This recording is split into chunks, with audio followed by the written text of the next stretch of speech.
Putin, finally unable to resist the persistent persuasion of his old acquaintance, agreed to meet again. Trump showed great sincerity. He intended to use Ukrainian territory to persuade Putin to stop.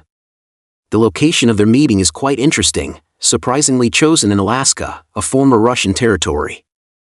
Trump appeared quite eager for this meeting, mentioning several times that he wanted to go to Russia to see Putin. This ambiguous attitude has thrown Europe and Ukraine into an uproar.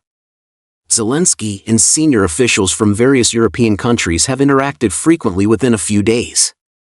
6 countries, France, Germany, Italy, Britain, Poland, Finland, and the European Union issued a joint statement, emphasizing that there can be no path to peace in Ukraine without Ukraine's participation.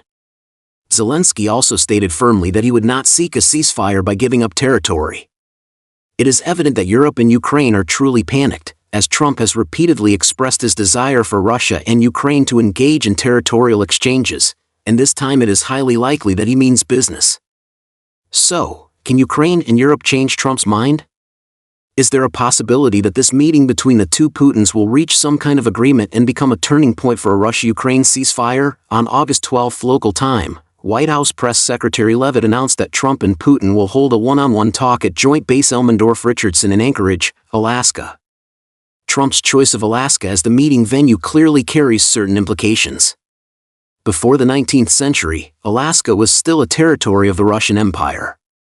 In 1853, the Russian Empire broke out in the Crimean War with Britain, France, and other countries. Due to the defeat in the war, the Russian Empire had to cut off an arm to survive and sold Alaska, which was far from its political and economic center, to the United States for $7.20 million. In fact, it can be said that it was a cession of territory. The choice of this location for the summit between the leaders of the United States and Russia is clearly intended to remind Zelensky that Ukraine has now reached the point where it should cede territory. Secondly, it is also a warning to Europe that there is no point in continuing this war. Russia has gained an advantage on the battlefield and paid a huge price.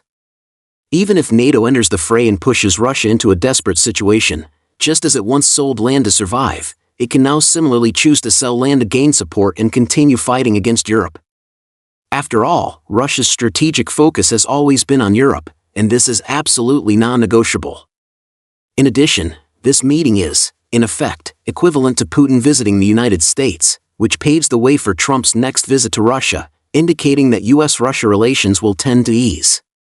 Therefore, the choice of venue for this summit, to a certain extent, demonstrates the attitudes of the United States and Russia, with both sides intending to strengthen communication and rebuild consensus. However, Trump also stated that this summit is only a tentative listening session, aiming to lay the groundwork for the next Russia-Ukraine or U.S. Russia-Ukraine summit. Furthermore, on August 13, Trump held a video summit with European leaders and Zelensky, agreeing to the 5 red lines drawn by Ukraine and Europe. The general content of these 5 red lines is as follows. 1. A comprehensive ceasefire is a prerequisite for subsequent negotiations. 2. Discussions on territorial issues must be based on the current front lines. 3. The West provides security guarantees to Ukraine, which means stationing troops. 4. Ukraine must participate in the negotiations. 5. Any agreement must be supported by the United States, Europe, and Ukraine. Europe and Ukraine are afraid that Trump will sell them out, so they set the tone for the U.S. Russia summit in advance. Among the 5 red lines, the first 3 are clearly the ones that Ukraine cares more about. The Russian military is advancing faster and faster on the front lines, and the intensity of strikes using missiles and drones against targets within Ukraine is also increasing. For each additional day the war continues, the Russian military gains further ground on the front lines. The continuous loss of territory has brought enormous pressure on Ukraine. Therefore, Zelensky wants a ceasefire before negotiations, which would freeze the current front lines and allow Ukraine to reorganize its forces in preparation for the next phase of fighting. However, in Putin's view, Zelensky's idea is somewhat naive.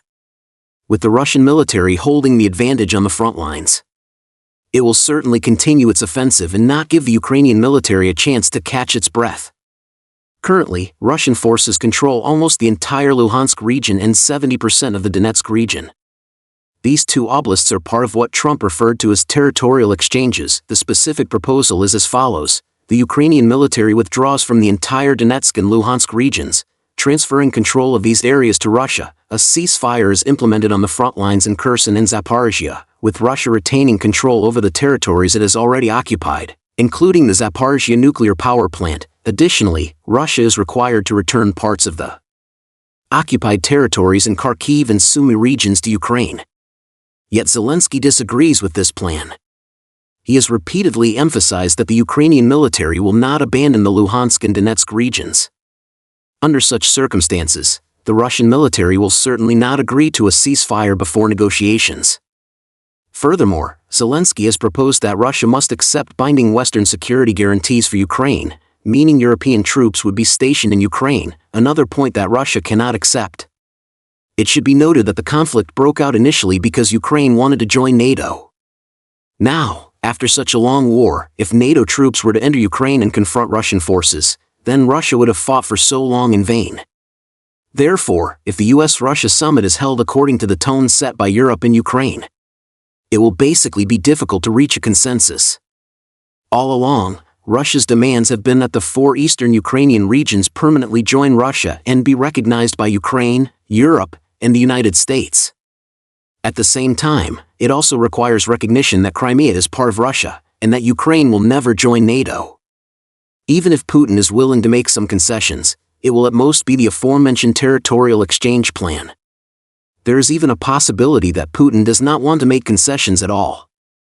His meeting with Trump now is just a delaying tactic to appease the United States. In this regard, the United States and Europe have also foreseen it. American media once suggested to Trump that if Putin refuses to cease fire, Trump should directly withdraw from the talks and impose secondary sanctions against Russia. However, is this so-called secondary sanction really useful? Trump previously issued an ultimatum for a ceasefire, but Putin simply ignored it. The 2 major buyers of Russian oil continue to purchase as usual.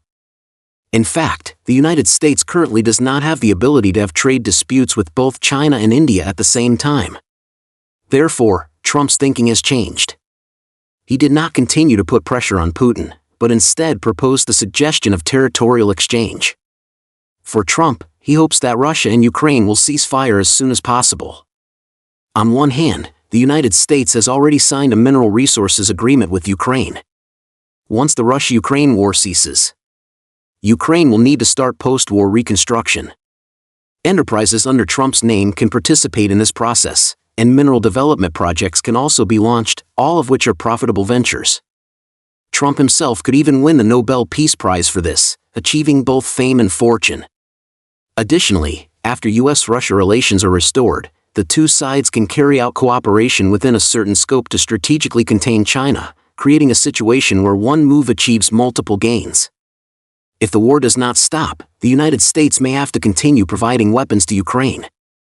Although all costs will be borne by Europe or Ukraine, Trump cannot gain any benefits from this, so he is certainly unwilling to keep wasting time on this issue.